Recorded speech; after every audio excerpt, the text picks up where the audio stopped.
poco más recaído sobre la interpretación que le podemos dar a los valores en los resultados pues, de este examen, y ya la base fisiológica la abordamos un poco al inicio. Sin embargo, pues ya sabemos que es un tema bastante complejo, tiene de largo y de ancho un montón, pero vamos a ver que el objetivo inicial pues va a ser saber enfocar un paciente, saber qué tiene y saber algunas causas principales, y a partir de eso pues proponer algunos manejos terapéuticos. Mi nombre es Juan Pablo Castañeda y estuve bajo la tutoría del doctor Edo de Medicina Interna. Entonces, pues empecemos. La gasometría arterial, inicialmente, como su nombre lo indica, hace referencia a la medición de la cantidad de los gases a nivel de la sangre, entendiendo pues a los gases principales, el oxígeno y el dióxido de carbono, el CO2. Es importante pues recordar que siempre hay una asociación fisiopatológica entre la asociación de los gases y pues el pH sanguíneo, de tal forma que es importante entender cómo es la dinámica de ambos gases con respecto a los valores y el cambio que va a tener el pH como tal en la sangre. Recordar que para interpretar adecuadamente todos los trastornos ácido-base, pues debemos medir muchos más componentes, no solamente los gases como tal, sino también el bicarbonato, muchos electrolitos como el cloro, el sodio, el potasio, además del lactato y la glucosa van a ser esenciales para poderlo enfocar de forma adecuada. Además de eso, pues tenemos que los objetivos de toda gasometría, pues va a ser reconocer todas estas alteraciones ácido-base a partir de la identificación de los trastornos respiratorios y metabólicos que están subyacentes a estos trastornos, como tal de pH y demás. Es un examen, digamos, que se obtiene de forma rápida. Sin embargo, su obtención es compleja, su curva de aprendizaje es importante y no todo el mundo puede hacerlo. La función arterial requiere de un gran entrenamiento. No nos vamos a enfocar hoy en cómo tomarlo, lógicamente, sino simplemente interpretarlo. Esa interpretación, digamos que requiere de un estudio no muy profundo para interpretarlo, pero sí profundo para entender cuáles son esas causas fisiopatológicas que llevan a esas alteraciones. Es importante pues recordar que su principal y pues más importante objetivo en fin de cuentas es identificar qué tiene el paciente. Esto nos da unos valores y a partir de esos valores pues tenemos que interpretar sabiendo pues que nuestro conocimiento fisiológico pues tiene que ser importante para saber qué le pasa al paciente, y a partir de esto pues a partir de un fundamento fisiopatológico dar tratamientos enfocados que puedan pues mejorar la situación clínica. Dentro de las indicaciones más importantes que vamos a tener, pues va a ser identificar todo trastorno ácido-base. Esto lo podemos sospechar clínicamente, como lo vamos a ir mirando en cada uno de los trastornos. Además de eso, pues medir la presión arterial de oxígeno y CO2, no solamente en contexto clínico, sino también de investigación, determinar la respuesta terapéutica a determinadas intervenciones, recordando pues que estos valores pues nos arrojan posibles patologías, damos un tratamiento y pues va a ser necesario e indicado repetir la función arterial y la gasometría para poder determinar si mejoró o no la condición. También determinar y cuantificar alteraciones en la hemoglobina, diversas hemoglobinas como la metahemoglobina, carbaminohemoglobina, carboxihemoglobina, etcétera, determinados pues escenarios clínicos también. Y una indicación pues menos frecuente que va a ser la obtención de muestras sanguíneas en caso de que la venopunción no se pueda, en pacientes con choque, en pacientes, digamos, cuyo volumen venoso es pues muy reducido. Ahí también podemos indicar una punción arterial y una gasometría como parte alternativa pues en determinados escenarios. ¿En qué situaciones está completamente contraindicado hacer la punción arterial? Específicamente cuando tenemos un test de Allen anormal. De pronto, para los que lo pueden recordar y para los que no, es un test que se realiza de forma clínica en el examen físico rutinario, presionando la arteria radial y cubital con ambas manos, y básicamente lo que busca, sin entrar mucho a profundidad, es determinar el predominio de irrigación del arco palmar profundo de la mano, ¿listo? Usualmente, pues, la venopunción se tiene que tomar en la arteria radial y puntualmente si tenemos un test de Allen sugestivo de alguna alteración como tal en la irrigación de la mano de esta arteria, pues lógicamente se contraindica porque dejaríamos a la mano hipóxica. Además de eso, trastornos locales, como puede ser la infección, la trombosis, cirugías previas, malformaciones, quemaduras, trastornos vasculares como los aneurismas, la fístula arteriovenosa, los injertos vasculares, trastornos sistémicos como la enfermedad arterial periférica también es importante, muy prevalente en nuestra población, y el síndrome de Raynaud activo. ¿Listo? ¿En qué situaciones pues tendremos contraindicaciones relativas? Cuando tenemos un síndrome de Raynaud sin vasoespasmo activo, por ejemplo, una paciente con enfermedad autoinmune que se conoce que tiene el síndrome, sin embargo está controlado, no tiene problemas, pues lo podemos hacer con las respectivas precauciones. Además de eso, también es importante recordar la coagulopatía. Se contraindica de forma relativa cuando tenemos un INR mayor o igual de 3, un tiempo de tromboplastina parcial activada mayor de 100 segundos. La trombolisis, cualquiera de los agentes trombolíticos de cualquier generación, llámese estreptoquinasa, alteplasa, tenecteplasa, reteplasa, también es una contraindicación relativa dependiendo de la urgencia que tenga ese paciente para tener los resultados de la gasometría. Y la trombocitopenia usualmente es una contraindicación ya absoluta menor de 30.000 y relativa entre 50.000 y 150.000 plaquetas por milímetro cúbico, de tal forma que en esos pacientes pues debemos tener las precauciones como tal debidas. Siempre pues ya enfocándonos un poco ya más a la interpretación, a lo que nos concierne hoy aquí, tenemos que hablar de las diferentes alturas sobre el nivel del mar. Aquí les puse 3 ejemplos, pues muy ilustrativos, un triángulo rojo, un triángulo amarillo y un triángulo azul. Ese triángulo rojo podría señalar en nuestro contexto colombiano, por ejemplo, la Sierra Nevada de Santa Marta, el amarillo Bogotá y el azul cualquier ciudad sobre el nivel del mar. Porque es importante, digamos que tener en cuenta la diferenciación de la presión barométrica. Ya sabemos que todos los gases van a tener una dinámica dependiendo de la altura en que estemos, y esa dinámica se va a llevar desde la atmósfera hasta el alveolo y posteriormente hasta la arteria, y nosotros estamos midiendo los gases a nivel arterial. Entonces, es por este motivo que nosotros tenemos que saber en qué presión estamos para saber qué interpretación le damos a esos gases arteriales. No es lo mismo hacer una interpretación a 2.620 metros sobre el nivel del mar aquí en Bogotá, en cualquier unidad de cuidados intensivos, por ejemplo, hacerla, por ejemplo, en Santa Marta. Las unidades y sus especialistas tienen ellos valores determinados para esas alturas, ellos ya tienen experiencia en su territorio y eso es muy interesante. Si ustedes buscan, por ejemplo, algún registro audiovisual en cualquier plataforma, van a encontrar que dependiendo de la universidad que lo haga, por ejemplo en Medellín, por ejemplo en Cali, Bogotá o Barranquilla, los intensivistas utilizan diferentes fórmulas y diferentes valores para calcular las diferentes variables que vamos a ir mirando. Es por esto que todo es cuestión pues, de perspectiva, hablando pues como tal de la gasometría. Dentro de la interpretación, si miramos cualquier artículo fuente, pues nos va a proponer siempre en los primeros párrafos de introducción que hay 3 formas de interpretar una gasometría. La forma fisiológica o de Anion-Gap, la fórmula físico-química o de Stewart y la fórmula de base-exceso. Estas son las 3 que nos dicen. Es básicamente elección de quien la vaya a interpretar la fórmula y la forma que lo elija. Sin embargo, pues hoy vamos a enfocarnos solamente en una, en la que digamos que la literatura hace énfasis en que ninguna de las 3 es mejor que las otras 2, pero sí hay una que tiene menos errores humanos y que es mucho más sencilla de aplicar en las unidades, pues como tal, cuando tenemos que hacer toma de decisiones rápidas, mentales, sin necesidad de sacar hoja, papel, calculadora, porque vamos a ver que muchas fórmulas son extensas. Sin embargo, por ejemplo, en la fisicoquímica de Stewart, que es una que no vamos a ver hoy, son fórmulas completamente extensas que obviamente llevan a que uno tenga que estar siempre calculando mentalmente y pues puede llevar el error, o la de la base exceso que ya está un poco obsoleta. Entonces vamos a ver hoy especialmente la fisiológica.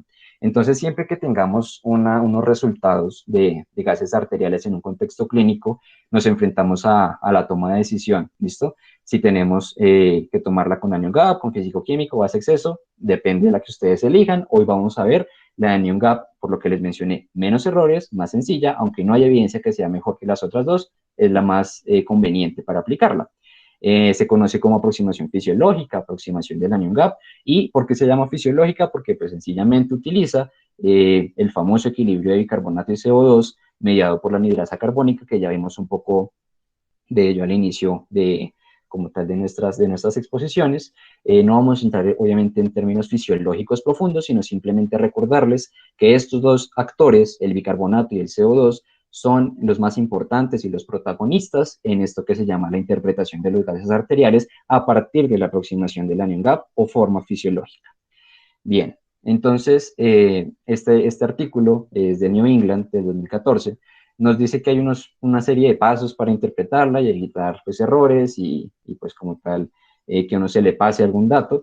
Yo modifiqué un poco ese orden para obviamente con el fin de exponerlo un poco más claro y puntualmente nos dice estos 7 pasos. Entonces, lo primero es saber que no vamos a interpretar un examen, vamos a interpretar una alteración ácido-base en el contexto clínico de un paciente, es decir, es un paciente de carne y hueso que tiene antecedentes, que tiene enfermedad actual, motivo de consulta, etcétera, y que interpretar un papel nunca va a ser de ayuda para entender este tema. Entonces, por eso al final vamos a ver un caso clínico muy breve, donde se tiene que aplicar todo lo que pues, ya conocemos de nuestras, digamos que experiencias clínicas en los hospitales para poder sospechar a partir de los resultados un diagnóstico. Lo segundo es identificar el trastorno primario. Este puede ser de origen respiratorio o de origen metabólico y puede ser de tipo acidosis o alcalosis, como lo vamos a ver más adelante. Ese trastorno primario siempre debemos buscarle una respuesta compensatoria o una respuesta fisiológica secundaria. Esto, pues siempre ya sabemos y pronto lo recuerdan, los dos componentes aquí importantes son el pulmón y el riñón. Sin embargo, obviamente la alteración ácido-base puede ser por otros órganos diferentes, por pérdidas gastrointestinales, por administración excesiva de bicarbonato, entre otras, y por eso es importante conocer cómo se comportan los órganos de forma compensatoria pues, en este contexto. Después, obviamente, debemos identificar todo lo que tiene que ver con la parte pues, metabólica. Dentro de los trastornos primarios, cuando identificamos la parte metabólica, siempre, en caso de acidosis metabólica, utilizar la fórmula de la NION-GAP. Eso es básicamente el resumen de la charla. Utilicemos siempre la NION-GAP, por eso se llama el método de la NION-GAP. Obviamente, evaluar el componente respiratorio, lo mismo, identificar si está o no compensado, descartar siempre la presencia de trastornos mixtos, sobre todo si estamos hablando de trastornos metabólicos y la interpretación en un contexto clínico adecuado. Esto pues va a ayudar a que no se nos pase nada y a que pues, mejoremos un poco la probabilidad de que ese paciente tenga un mejor desenlace. En la primera parte tenemos la historia clínica, lo que vemos en pantalla, los signos vitales. Siempre en este caso, y a veces lo pasamos por alto, debemos calcular la frecuencia respiratoria. Debemos ver cómo se mueve ese diafragma del paciente, debemos calcularlo en 60 segundos, porque aquí va a ser muy importante, a diferencia de otros trastornos, aquí es fundamental conocer el estado ventilatorio. Además de eso, el estado neurológico, podemos utilizar la fórmula de Glasgow sin problema, signos de infección local, sistémica, SIR, sepsis, choque séptico, el patrón respiratorio, como ya mencioné, con su frecuencia, síntomas gastrointestinales que nos puedan, digamos que enfocar tanto la causa del trastorno como alguna alteración inicial que tenga el paciente de larga data o un trastorno agudo. Y además de eso, pues siempre tener en cuenta los antecedentes, incluyendo antecedentes patológicos y muy importante, los farmacológicos y toxicológicos que alteran muy frecuentemente el equilibrio ácido-base. Una vez tengamos nuestro contexto clínico y con la historia clínica, que es el primer paso, debemos pasar a evaluar el trastorno primario. Y aquí debemos hacer un pare y hacer una diferenciación entre lo que es una acidemia y alcalemia versus acidosis y alcalosis, porque no es lo mismo. Como su postfijo lo dice, la acidemia y alcalemia hace referencia a los trastornos que encontramos a nivel de la sangre y nosotros estamos haciendo gases arteriales, por ende son trastornos a nivel exclusivamente arterial, el cambio en el pH arterial, mientras que la acidosis y alcalosis, como también su postfijo lo infiere, va a ser todos aquellos procesos fisiopatológicos que modifican la concentración de hidrogeniones séricos, de tal forma que uno puede tener una alteración ácido-base con tipo acidosis o alcalosis sin tener un cambio en el pH o viceversa. Entonces no debemos confundirlos y siempre debemos saber pues, la diferenciación etimológica entre ambas palabras pues, para enfocar bien cada caso.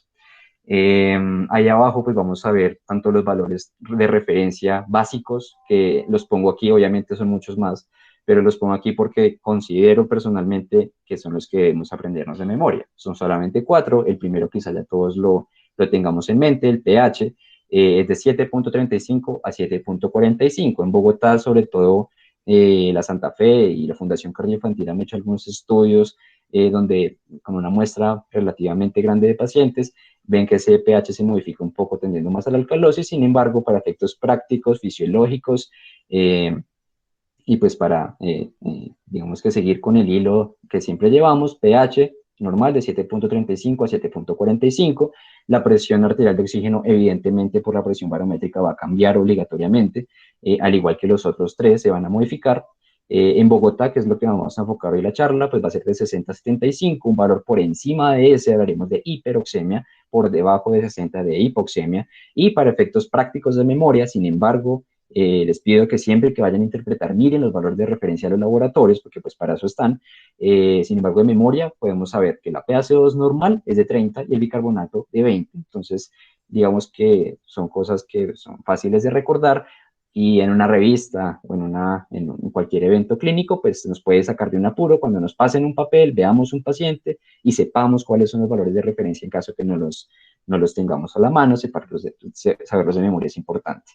Esta fórmula es la fórmula famosa de Henderson-Hasselbalch, parece bastante compleja, pero es realmente sencilla.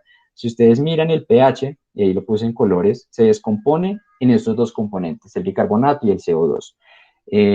Aritméticamente ya sabemos que el bicarbonato, por como está en la ecuación, va a ser proporcional de forma directa al pH y el CO2 inverso. ¿Qué quiere decir? Que entre más aumenta el CO2, más aumenta el pH, y ya sabemos que a mayor pH tiende a haber alcalemia, y entre mayor CO2, el pH tiende a bajar, por ende tendremos acidemia. Simplemente es para recordar que hay una asociación directa con el bicarbonato e inversa con la CO2 para entender un poco esta fórmula que a veces parece tan compleja, pero que realmente no lo es, y es el fondo fisiopatológico y fisiológico y matemático de todo lo que vamos a ver hoy. Entonces, para empezar ya como tal en las alteraciones puntualmente, empezamos con la parte respiratoria.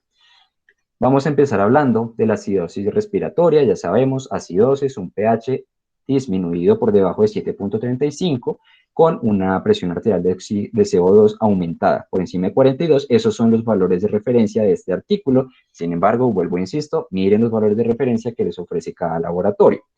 Si tenemos estos dos criterios, hablaremos de acidosis respiratoria. En caso pues que tengamos solamente el pH, pues sería solamente hasta ahora acidemia, ¿listo?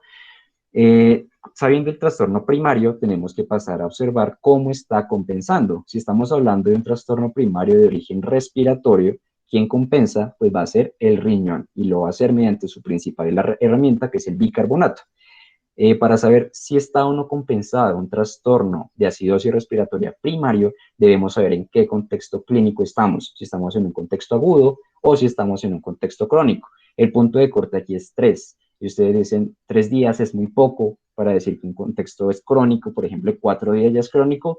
Sí, porque el pulmón modifica muy rápidamente sus valores, sus volúmenes, sus capacidades, como ya lo vimos anteriormente, y ese es el punto de corte, ¿listo? Si estamos frente a un trastorno agudo, para saber si está o no compensado ese trastorno respiratorio de acidosis respiratoria, miraremos el valor de bicarbonato con respecto al de CO2. Entonces tenemos esta fórmula o esta ley, que por cada 10 milímetros de mercurio que aumente la CO2 por encima del valor de referencia, que yo les propongo 30, debe subir 1 milimol ese bicarbonato. Por ejemplo, si tenemos una acidosis respiratoria con una PaCO2 de 50, vamos a ver que está 20 veces por encima de 30, es decir, 2 veces 10 de CO2, es decir, tiene que estar 2 milimoles ese bicarbonato por encima de su valor de referencia, que es 20, de tal forma que en una acidosis respiratoria con una PaCO2 de 50, un bicarbonato 2 veces por encima, es decir, de 20 a 22 milimoles por litro, estaría compensado ese trastorno. Si ese valor, pues lo miramos de forma crónica, mirando el mismo ejemplo, con 50 milímetros de mercurio de PaCO2, el bicarbonato tiene que subir 5 por cada 10, es decir, serían, en este caso, pues en este ejemplo que yo les propongo, 2 veces los 10 milímetros de mercurio para que sean los 50 que les propuse inicialmente, y serían 10 milimoles por litro de bicarbonato, es decir, por encima de 20, para que sea compensado. Siempre recuerden, el trastorno compensatorio tiene que apuntar al trastorno primario, es decir, si la PaCO2 incrementa, la compensación tiene que ir hacia arriba también, que es el bicarbonato, para que compense ese trastorno.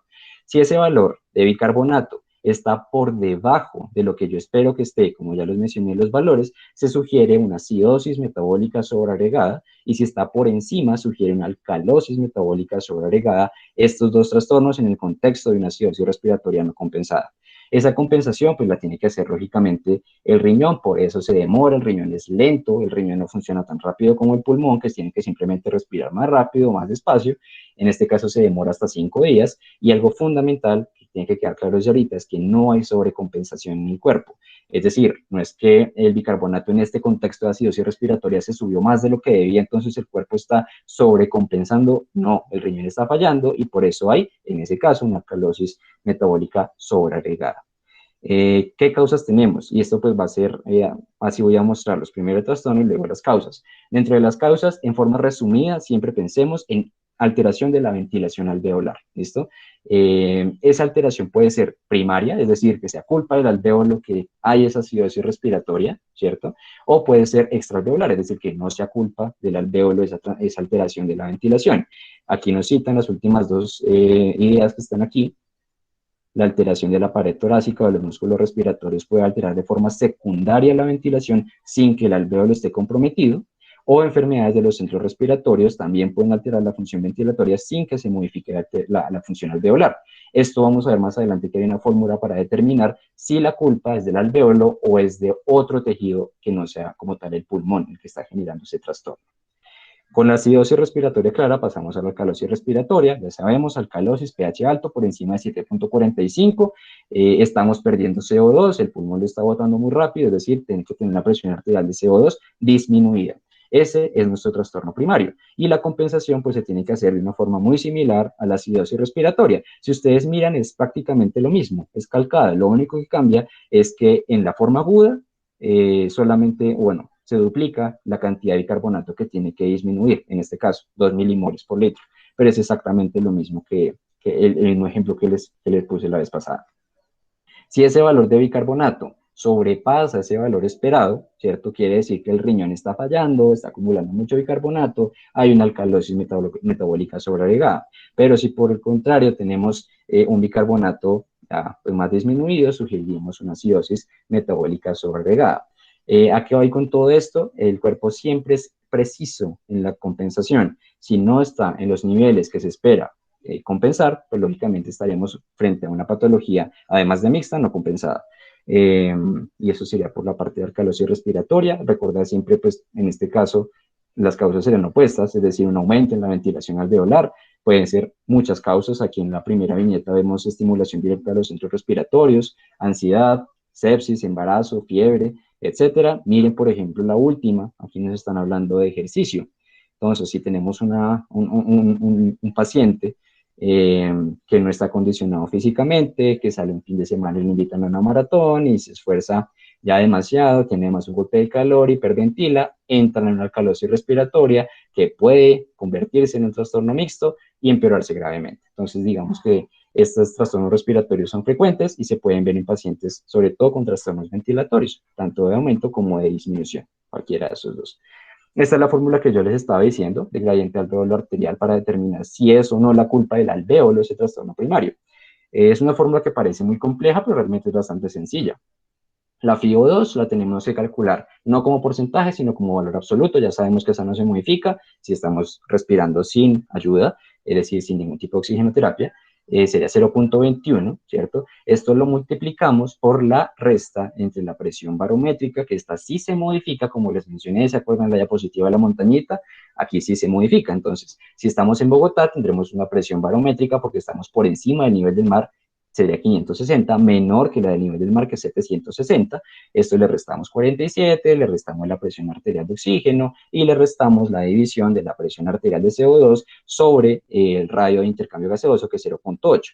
Esta fórmula obviamente no hay que aprendérsela de memoria, esta se puede conseguir relativamente fácil en cualquier lado, en el celular la pueden tener, pero sí es importante interpretarla. Entonces ustedes dicen, bueno, ese valor es X, ¿cierto? Pero entonces, ¿cuáles son los valores de referencia de ese gradiente alveolar arterial? Depende de la edad. Ese valor esperado va a ser igual a la edad sobre 4 más 4. Si ese valor X, que yo les dije que nos daba el gradiente alvéolo arterial, está por encima, ¿cierto? De ese gradiente o de ese valor esperado para la edad, diríamos que tiene una etiología alveolar, es decir, el alvéolo es el culpable de ese trastorno respiratorio, ¿listo? Y si por el contrario está disminuido con respecto a ese valor esperado para la edad, sería de origen extraalveolar, es decir, búsquele causas musculoesqueléticas o causas centrales, porque el culpable ahí no es el alvéolo. La siguiente alteración es la alteración como tal metabólica. Entonces empezamos igual con la acidosis metabólica, ya sabemos acidosis, un pH disminuido, en este caso, como estamos hablando ya de la parte metabólica, nos olvidamos un poco del CO2 de forma primaria, miramos el bicarbonato, miramos que el bicarbonato tiene que estar disminuido, pues insisto, miren los valores de referencia para cada laboratorio, en este caso nos propone este artículo de menos de 22 milimoles para hablar de acidosis metabólica, como los criterios como tal diagnósticos de ese trastorno. Siempre que encontremos una acidosis metabólica, es obligatorio de forma automática, sin pensarlo mucho, calcular el anion gap. Aquí es donde recae, porque ese es el trastorno, pues digamos, más importante, un poco más complejo, y a veces se dice que más frecuente en las unidades de cuidado intensivo y en general en los pacientes hospitalizados. Siempre es importante calcularlo. Y el cálculo del anion gap es muy sencillo de entenderlo. A veces simplemente con la fórmula uno se queda contento, pero realmente es muy fácil entender por qué es esa fórmula. Aquí en estas tres columnas vemos que la columna A sería lo normal, ¿cierto? La columna B y C son alteraciones. Eh, el anion gap es lo que queremos buscar, ¿cierto? Entonces, ese anion gap, ¿qué viene siendo? Viene siendo todo este conjunto de aniones en sangre que no son medibles, no hay aparatos para medirlos, concentraciones son muy bajas, por cualquier motivo no se pueden medir. Entonces, entran allí como un conjunto de partículas con carga negativa que no se miden. ¿Cómo lo podemos calcular sin necesidad de mostrarles yo de una la fórmula?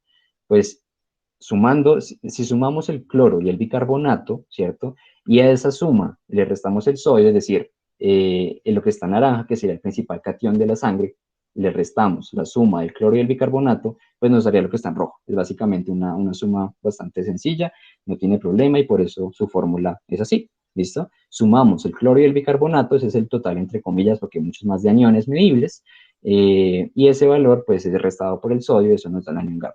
¿Cuál es el valor normal de esos aniones no medibles en sangre, etcétera? Es de 12 para efectos prácticos. Si está por encima de 12, hablaremos de un anion gap elevado. Si está por debajo, de un anion gap estrecho. Hay algunas enfermedades y algunas alteraciones en las cuales podemos encontrar una modificación de un anión muy sensible, que es la albúmina. Sobre todo en qué pacientes uno podría tener alteraciones de albúmina, pacientes con falla hepática, pacientes con desnutrición, pacientes con falla renal importante, podremos tener alteraciones en esta proteína, de tal forma que tenemos que ajustar ese anion gap un poco en esos pacientes, de tal forma que la hipoalbuminemia por debajo de 4 gramos por decilitro, tendremos que subir 2.5 el anion gap por cada gramo que disminuya, ¿listo? Esto lo hacemos sobre todo en pacientes críticamente enfermos, en pacientes como tal en las unidades que tienen alteraciones como tal en la concentración de la albúmina. Esto es básicamente para entender de dónde sale el anion gap y la fórmula que, si ustedes entienden el concepto, ya no hay que memorizarse la fórmula. Básicamente podemos tener dos opciones, ¿cierto? Que tengamos un anion gap elevado, en este caso hablaremos de una hiperproducción de ácidos no cuantificables de carga negativa, lactatos, cetoácidos y alcohol, ahí se centra la gran mayoría, como vamos a ver ahorita, y de anion gap estrecho, es decir, menor de 12, donde tendremos como causa de acidosis metabólica una pérdida de bicarbonato asociada a una pérdida de cloro. Busque siempre diarrea y busque siempre vómito, por eso es importante los síntomas gastrointestinales en todos estos trastornos. Ahora, para mirar la parte de la compensación de esta acidosis metabólica, hay dos fórmulas. La fórmula clásica que nosotros manejamos y que cuando rotamos por el servicio de nefrología yo recuerdo que es la que más se utiliza, la fórmula de Winter. Sin embargo, la literatura hace referencia a que la fórmula de Bushinsky está tomando fuerza. ¿Por qué? Porque tiene una mejor capacidad de predicción de la PaCO2, específicamente en esta compensación. Sin embargo, pues para efectos prácticos y de forma clásica utilizaremos la fórmula de Winter, una fórmula bastante sencilla, 1.5 por el valor de bicarbonato más 8 y eso le ponemos un rango de más menos 2 y eso es básicamente lo que esperamos de la presión arterial de CO2 para que se modifique hablando del trastorno como tal compensado. Para poner un ejemplo, digamos, sencillo, si tenemos una acidosis metabólica con un bicarbonato de 15, si tienen una calculadora a la mano o si la pueden sacar rápido, lo podemos hacer así. Un bicarbonato de 15, en un caso de acidosis metabólica, tendríamos que multiplicarlo por 1.5. Eso le sumamos 8, nos da 30.5. Para efectos prácticos, cerrémoslo en 30. Y a eso le ponemos un rango de más menos 2, es decir, entre 28 y 32. ¿Qué quiere decir eso? Que si si la presión arterial de oxígeno está entre 28 y 32 en una acidosis metabólica con un bicarbonato de 15 milimoles por litro, está compensado. Si está por encima de su valor, se sugiere una acidosis respiratoria sobreagregada y si está por debajo, se sugiere una alcalosis respiratoria sobreagregada. Recuerden, el cuerpo no sobrecompensa. Si se pasa esos valores de compensación, hay un trastorno ácido-base sobreagregado. ¿Qué causas de acidosis metabólica tenemos? Dependiendo si está pues, el anion GABA aumentado o si está normal. En este caso, el anion GABA aumentado, pues tenemos que medir en este caso estos algoritmos, imágenes que les estoy mostrando, provienen de la Sociedad Española de Nefrología, nos dice que pues mide las cetonas, si las cetonas están incrementadas, mide la glicemia, si la glicemia está incrementada, pues el diagnóstico ya está dicho, una cetoacidosis diabética. Si no tiene hiperglicemia, pero tiene cetonas incrementadas, hay otro tipo de cetoacidosis no diabética, que es la cetoacidosis, por ejemplo, alcohólica, y si tiene las cetonas normales en el marco de un ion GAP elevado, siempre hay que medir el lactato. Esa hiperlactatemia tiene sus subtipos, tiene otras causas, no son objetivo de esta charla, pero más o menos así lo podemos enfocar. Y si tenemos un onion GAP normal, pues vamos a buscar otras causas diferentes, dependiendo si el riñón está o no perdiendo bicarbonato. Una falla renal, por ejemplo, es una causa frecuente de acidosis metabólica con onion GAP reducido, en este caso. Hay una memotecnia clásica que nos enseñan a todos, que es la Cadmo-Piles o Cadmo-Piles. Ahí están todas las causas de acidosis metabólica con onion GAP elevado. Obviamente uno no tiene que aprendérsela, uno tiene que ser estratégico y saber que el 90% de todas las acidosis metabólicas con anion GAP elevado se reducen en 4 causas específicamente: la cetoacidosis diabética, la hiperlactatemia, el alcohol, o sea, etanol o metanol, y la falla renal aguda. Esas van a ser las principales causas, el 90% de todas ellas, de tal forma que puede ser una pregunta que nos hagan en algún pase de revista o algo por el estilo. Esas son las principales causas de acidosis metabólica con anion GAP elevado. Dejando clara la acidosis y su compensación, pasamos finalmente a la alcalosis metabólica. Alcalosis quiere decir un pH mayor de 7.45 y un bicarbonato elevado. Estamos hablando de un trastorno alcalótico. Obviamente, vuelvo, insisto, tienen que mirar los valores de referencia dependiendo de cada laboratorio. En este caso, lo que nos proponen es siempre mídale el cloro en orina y clasifique esa alcalosis metabólica en 2 tipos. Alcalosis resistente al cloro, cuando este valor en orina está mayor a 40, quiere decir que hay que buscar otra etiología porque el cloro, o sea, no hay ninguna pérdida, digamos que renal, extrarrenal de cloro.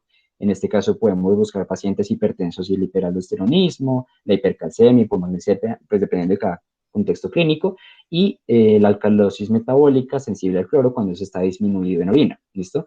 En este caso, pues sí tendríamos una etiología asociada a pérdida de cloro, entonces uno se pone a pensar cómo podría uno perder cloro, ¿cierto?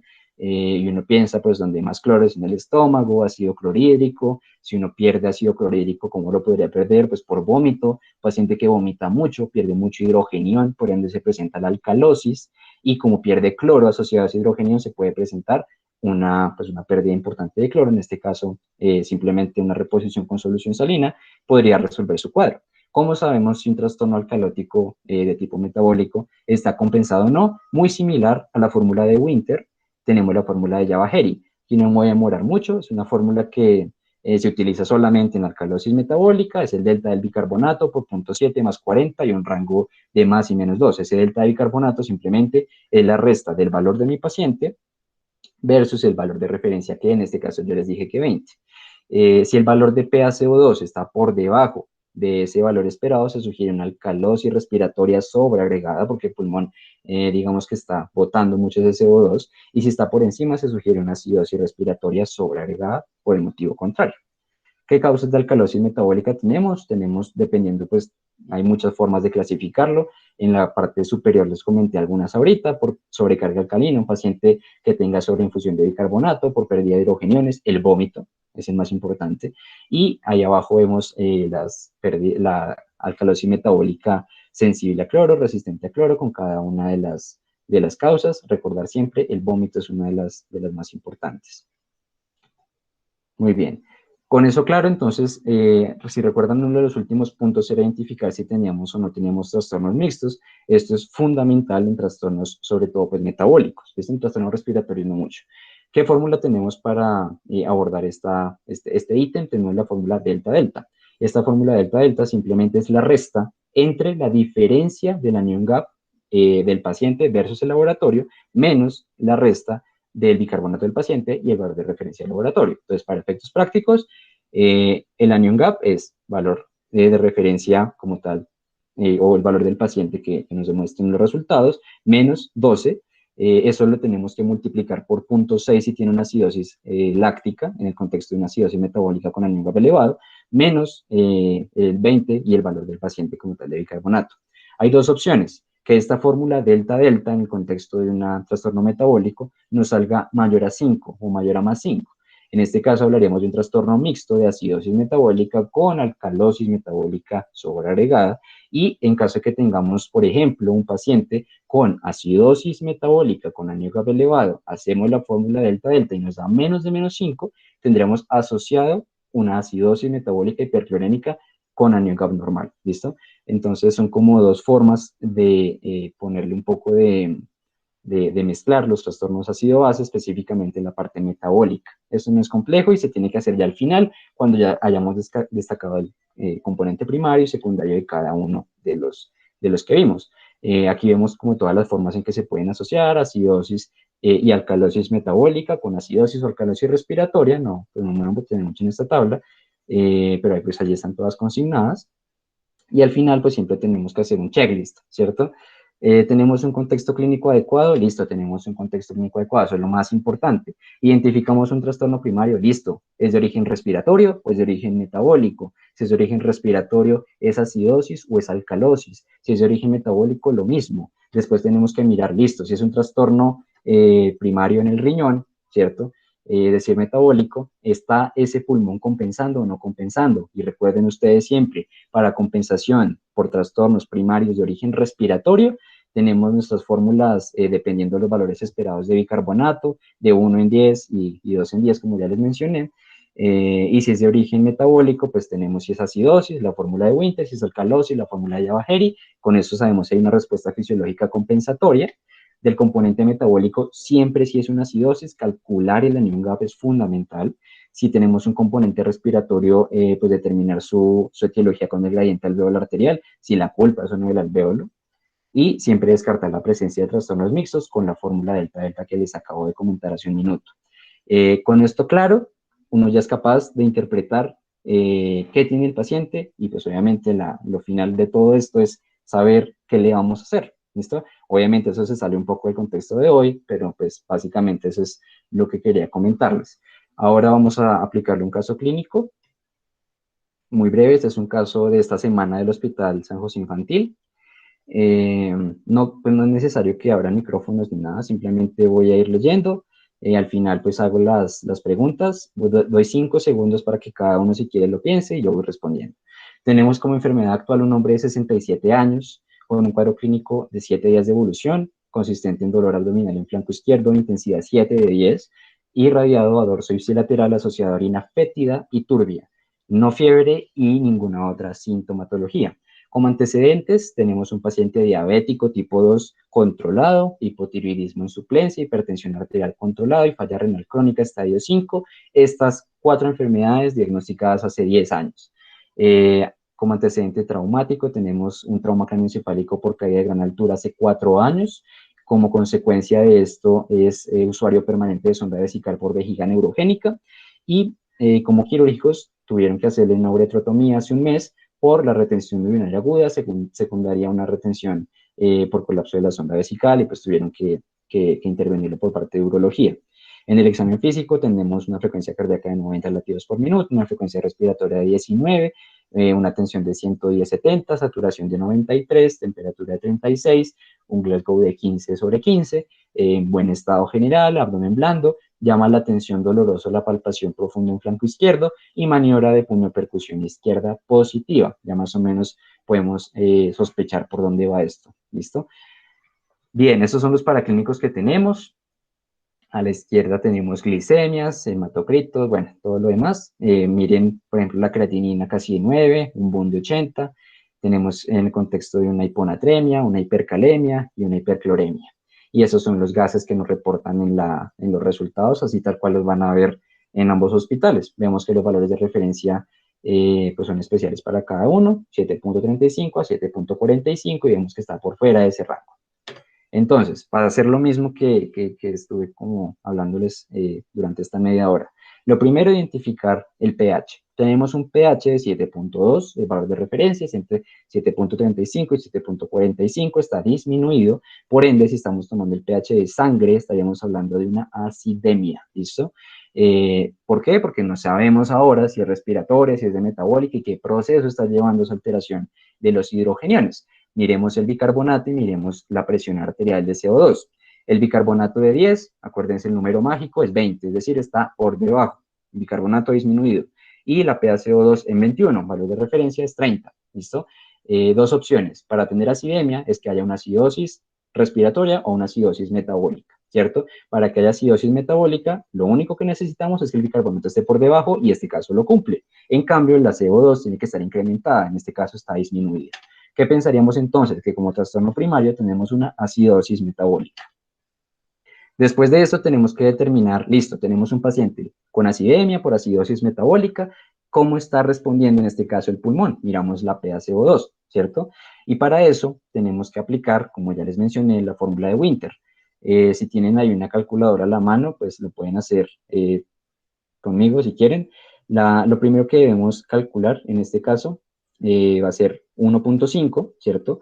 Por el valor de bicarbonato en este caso, que sería 10, pues lo cerramos, le quitamos el punto 1 para dejarlo entero, 1.5 por 10 más 8, ¿listo? Y a eso le ponemos un rango de más menos 2. Esto nos da un valor de 23 más menos 2. ¿Cuánto está la PaCO2? Es lo que queremos mirar. La PaCO2, aquí le damos a la izquierda, se remula en 22, en 21.9. Si está entre 21 y 25 está compensada y está 22. Es decir, es un trastorno ácido-base con acidemia por acidosis metabólica compensada. Es decir, el pulmón le está respondiendo a este paciente. ¿Listo? Ahora, como ya sabemos que tiene una acidosis metabólica, y como les comenté, lo más importante en la acidosis metabólica, calculemos el anion gap. En este caso, la fórmula que ya sabemos, no es necesario aprendérsela, es importante entenderla. Sodio menos el cloro más el bicarbonato nos da 9.8 el anion gap. Su valor de referencia es 12. Quiere decir que estaríamos frente a un anion gap normal o estrecho. ¿Listo? Hasta ahora vamos, una acidemia por acidosis metabólica compensada con anion gap estrecho. Ahora, ya sabemos, tenemos que mirar siempre si tiene un trastorno mixto, en este caso. Le hacemos la fórmula delta-delta que yo les comenté, y en este caso me da menos 12, es decir, le tenemos que prestar el anion gap, menos 12 que es el valor de referencia, menos 20 que es el valor de referencia del bicarbonato, menos el bicarbonato del paciente. Esto nos da pues menos 2.2, menos 10, nos da menos 12.2.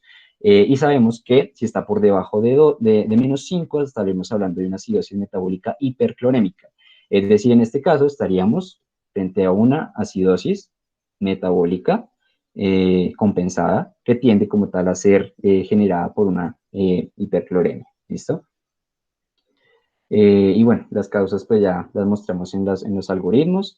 Eso es todo. Espero que les haya gustado, que pues haya sido sencillo. Lo intenté hacer lo más fácil posible. Y pues bueno, si no hay preguntas o si tienen preguntas, pues me las pueden hacer. Muchísimas gracias por su atención. ¿Alguien tiene alguna pregunta?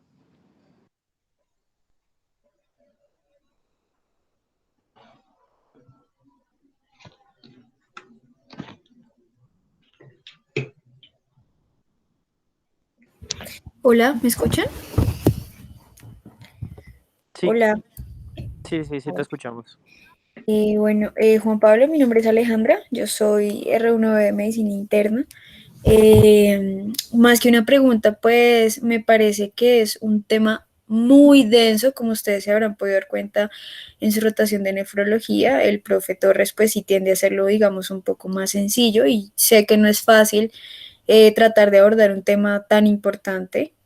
Eh, pero me parece que lo hiciste muy bien, me parece que el ejemplo estuvo claro y me parece que lo más importante de todo es lo que dijiste casi al principio, que es que uno no debe revisar el examen si no está contextualizado en el paciente, ¿sí? Es decir, hay trastornos, digamos, crónicos, hay trastornos, digamos, de la oxigenación que no solo son por hipoxemia, también pueden ser por hiperoxemia, en fin, tantas cosas que uno tiene que tener en cuenta a la hora de evaluar unos gases arteriales, si están bien tomados, si fueron venosos, si están mezclados, y bueno, en fin, muchas cosas importantes que se darán cuenta que con el tiempo pues tienen que aprenderlas a valorar mucho más, sobre todo cuando se gradúen y salgan y se den cuenta que el contexto clínico muchas veces es lo más importante para valorar unos gases arteriales de forma urgente, porque casi siempre, lastimosamente, los necesitamos ya, ya, ya.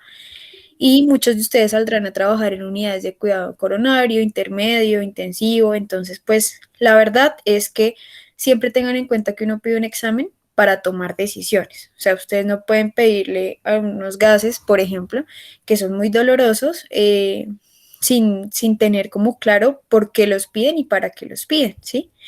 Entonces, pues es más como felicitarte, me parece que estuvo completa, me parece que intentaste abordarlo de la mejor manera, digamos, para tus compañeros y para ti. Eventualmente uno aprende más sobre las cosas es cuando ya le toca hacerlas, ¿sí? Digamos que la teoría es una cosa y estar al frente de un paciente que está hiperlactatémico, que tiene un trastorno severo de la oxigenación, que está en una cetoacidosis diabética que no compensa.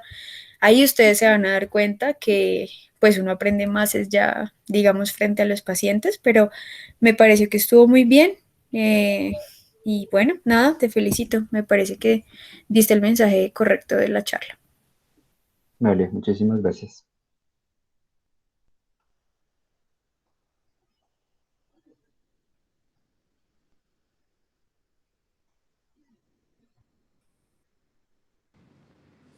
¿Alguien tiene alguna otra pregunta, aporte, opinión?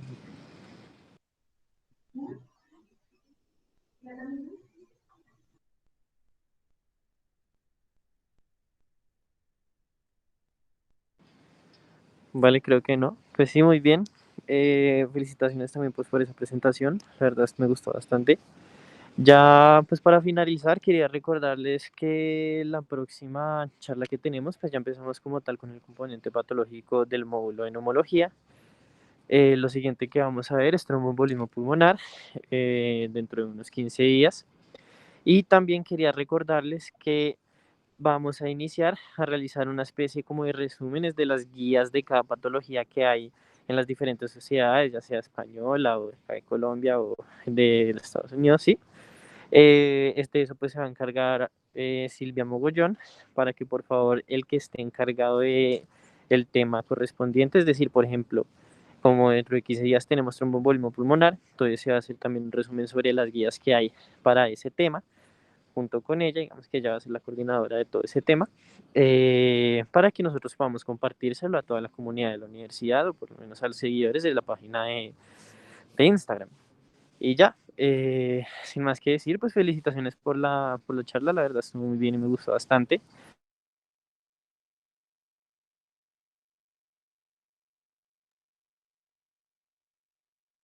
Y nos vemos en la próxima reunión. Muchísimas gracias. Qué pena se me desconectó. Listo.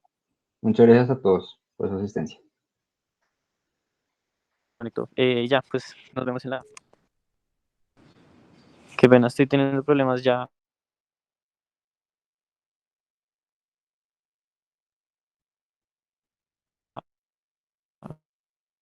Pues ya, solamente era para finalizarla.